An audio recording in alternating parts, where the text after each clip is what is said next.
I have recently watched your video about the hadith. You said that there is no nikah without a wali. As we follow Hanafi madhab, we had our nikah without a wali. And then I recently find out about this hadith. And I feel like we need to renew our marriage. But my husband is kind of reluctant and he does not want to renew it because he believes that we just followed our madhab and our marriage is valid. And I don't know, but I feel like we need to renew, and I don't know how to act in this situation. Amina, okay, Amina, allow me to ask you, when did you get married? 5 years ago. Where was your dad or your guardian? My dad, actually, my dad agreed, and we had our marriage with 2 witnesses, but my father agreed, but he did not participate in during the contract. Okay, so you said that he agreed. Yes. And why didn't he attend? And after that, we had big wedding ceremony, and like everybody knew about our marriage. So in the wedding ceremony, your dad attended? Yes, sure. Okay, and your dad agreed to give you in marriage to your husband, right? Yeah, yes, completely. He agreed, but he did not attend during my nikah contract. Okay, at the time of the marriage contract, who was sitting with your husband? Who was saying, okay, I give you my daughter in marriage? You know, marriage contract requires 2 parties. Imam, like... Whom? Sorry? The marriage contract requires 2 parties. Ijab and Qabul. So when the husband proposes, the guardian will say, I agree to give you my daughter in marriage. Who was sitting with the husband during the marriage contract? Me, my husband, his brother, Imam, and my sister.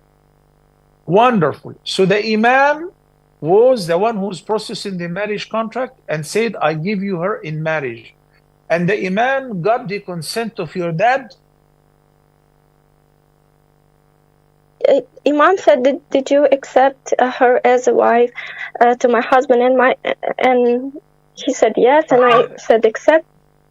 Amina, like that. You said yes. your father agreed. Whom did he tell that he agrees to give you in marriage? Where was he?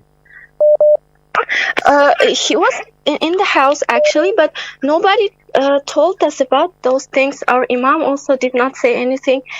And so now, wait a minute. Your father was in the house, right? Yes. And he agreed, right?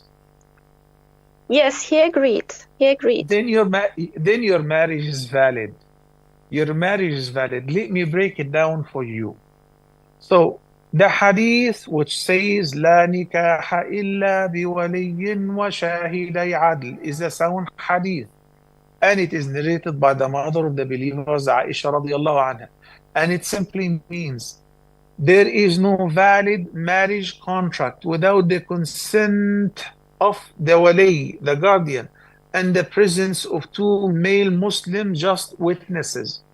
You have the witnesses, and your father agreed, but the person who processed the marriage contract, based on the approval of your father who was in the same place, is the Imam. It is valid. Why? Because the Imam in this condition becomes a representative, a wakil by proxy, on behalf of your father. The problem is when the guardian is not informed at all, or when the guardian is informed, but he was not in an agreement. He refused, and he have legal reasons. So you neglected him, and you went ahead and you got married without his consent. This is problematic.